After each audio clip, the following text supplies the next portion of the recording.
Shiloh, chapter 14 is what we're reading today. He's wearing this army camouflage shirt, a brown cap, and the weirdest grin that could fit on a human face. Woo-wee, he says, holding the rifle up with one hand as he plows through the weeds. I got her! Woo-wee! I know he wasn't out shooting rabbits and happened to get a doe instead, because he doesn't have his hounds with him. Judd Travers had gone out that morning with the clear intention of getting himself a deer. I also know that if the game warden finds out about it, Judd's in big trouble, 'cause the deer he shot out of season wasn't even a buck. He slogs over through waist-high weeds to where the doe lays. Bending over, he looks at her, walks around her a little piece, then says, "Woo-wee," again, soft-like. That's when I come out of the woods. He's got his back to me now, his hands on the doe's front legs, trying to see can he pull her himself. Drags her a little way and stops. And when he looks up again, I'm right beside him. He whirls around. "Where'd you come from?" he says. "Was on my way over to see you," I tell him. And for the first time, standing next to Judd Travers, I feel taller than I really am. He looks at me a moment like he don't know if he's glad I'm there or not. Then I guess he figures me being there, only a kid, don't matter. "Look what I got," he says. "Found her eating at my garden this morning and I chased her over here." That's a lie, I say. I was back in the woods watching her eat. She was coming down from the hills the other way. You went out deer hunting for anything you could get. "Well, supposin' I did," said Judd Travers, and he hates me worse'n snot. "Deer ain't in season, that's what," I answer. "There's a $200 fine for the killin' a doe." Judd Travers is still staring at me like he's about to crack me across the mouth. "Way we're raised around here, children don't talk back to grown folks. Don't hardly talk much at all, in fact. Learn to listen. Keep your mouth shut. Let the grown folks do the talking." And there I am, shooting off my mouth at 5:30 in the morning to a man holding a rifle. And crazy? Am I crazy or what? "Not unless the game warden finds out." "There's not," Judd says. "And who's going to tell him? You?" All at once I realize I got Judd Travers right where I want him. One way you look at it, it's my duty to report a killed doe. The way folks up here look at it, though, that's snitching. And if I could tell, but bargain not to, it's something else again. It's blackmail. But, like I said, I'd got to the place I'd do most anything to save Shiloh. "Yeah," I say, my heart pounding like crazy. "I'll tell. There's a free number to call. There it is, too. It's on Dad's hunting regulation papers." Boy, I sure didn't know I was going to step into all this when I come up here this morning.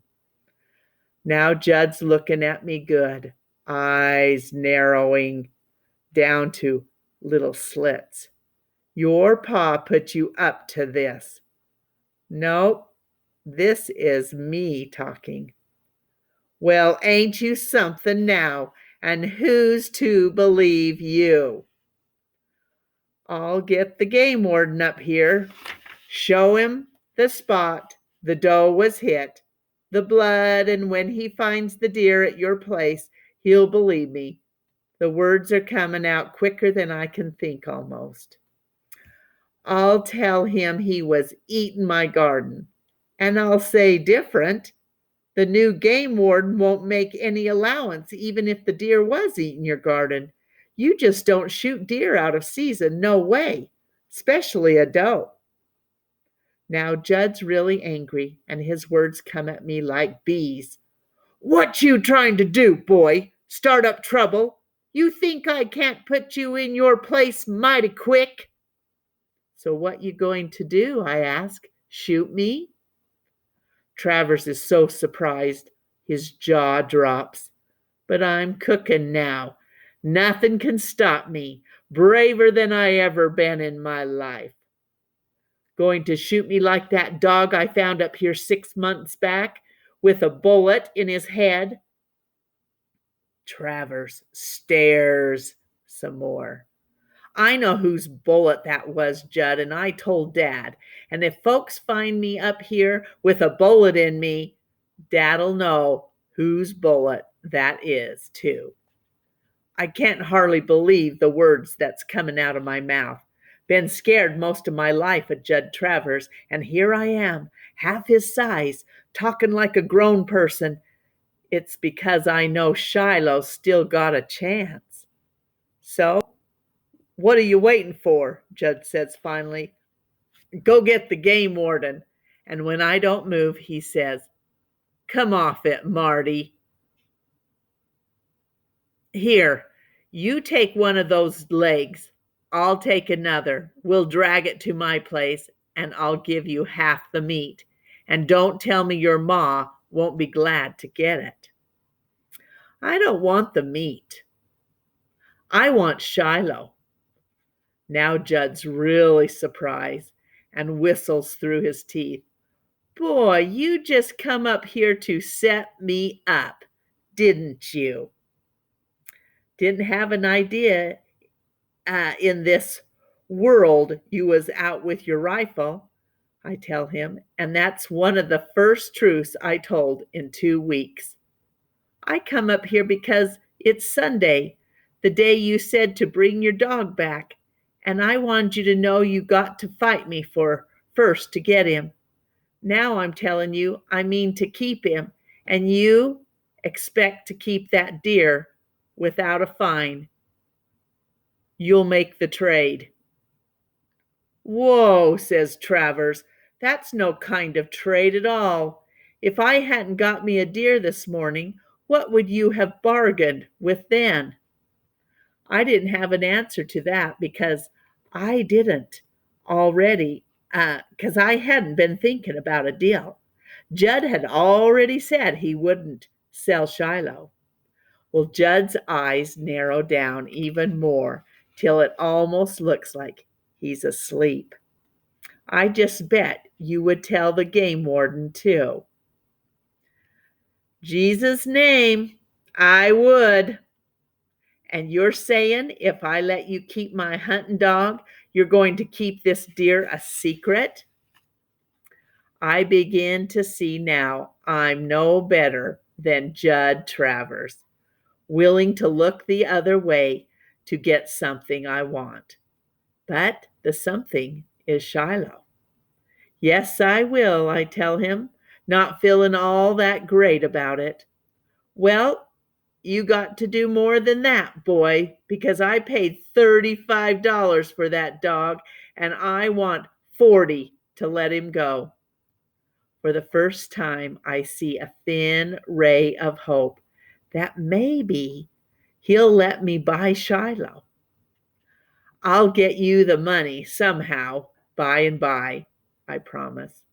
I don't want the money by and by. I want it now, and you haven't got it now. You work for me and pay it off. You make a deal with Judd Travers, and you're only 11 years old. You take what you can get, but all I'm thinking is dog.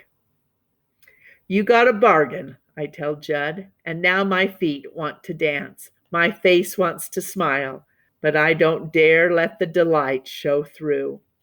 You listen here, says Judd. I'll pay you $2 an hour, and that comes to 20 hours to earn $40. And the work ain't easy. I'll do it, I say.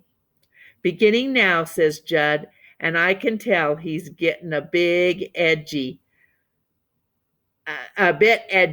that someone else might come through the field wondering about those rifle shots and see how he got a doe. Help me get this deer to my trailer. I'm so glad to be getting Shiloh, I can hardly think straight. But I'm thinking straight enough as I help drag that doe to Judd's to know that by letting him get away with this, I'm putting other deer in danger. He killed this one out of season. He'll figure maybe he can kill some more. To save Shiloh, I'm making it harder for deer. I swallow. All I got to do, though, is think of the way he'd look at me. I ever give him back to Judd, and then I get on with my job. When we get to the trailer at last, we carry the deer around to the three-sided shed Judd's got in his backyard. First thing Judd does is bleed the doe, keep the meat from spoiling. Then he goes out and messes up the tracks with his foot, kicking up the grass where we'd matted it down and covered the trail of blood with dust. I get home from work every day at 3, Judd says, and I want you here when I pull up. You work for me 2 hours a day, 5 days a week. I want that wood back there stacked. I want the weeds cut and the grass mowed. I want my beans picked, the corn hoed. Whatever I think of to be done, that's what you do. And I want you here starting tomorrow. I'll be here, I says, but I want it in writing that after I do 20 hours work for you, Shiloh belongs to me. Travers grunts and goes in his trailer. He comes out with a piece of grocery sack and the words, Beagle hunting dog to Marty Preston for 20 hours work. J. Travers. It occurs to me suddenly that maybe after I do the work, he'll try to pay me off with one of his other dogs. Right, Shiloh, I tell him. He gives me a pained look and crosses out Beagle, writes Shiloh in its place, but don't spell it right, leaves off the H at the end. I take the paper and put it in my pocket. I'll be here tomorrow, I say. And you ever tell anyone about this, dear boy, you're going to be more'n sorry you opened your lips. You got my word, I say, which, considering all the lying I'd been doing lately, didn't seem like it and amounted to much. It did, though. I walked away from Judd's trailer in a sort of zigzag line, half expecting a bullet in the back any moment, even though I'm pretty sure he wouldn't. Soon as I'm out of sight, though, I race through the woods, heart going thumpity thump. Can't keep the smile back no longer. Shiloh's mine! The words keep coming back again and again. He's safe. Should feel even more joyful, though. Thought once if I could just get Shiloh for my own, it would be the finest day of my life. In a way, it is. In a way, it isn't. Could be Judd gave in because he couldn't think of nothing else at the moment to do. Said I could have Shiloh just because he needed some help with that deer. Could be that once he got rid of the evidence, he'd tell me to go ahead and get the warden, that I wasn't to have the dog. Could even say he never wrote that on the grocery sack, that I'd wrote it myself. I don't think so, though. What worries me most is that Judd could go through with the bargain. Give Shiloh to me. But then someday when Shiloh's running free in the woods by himself, Judd might put a bullet in his head, just in spite of me.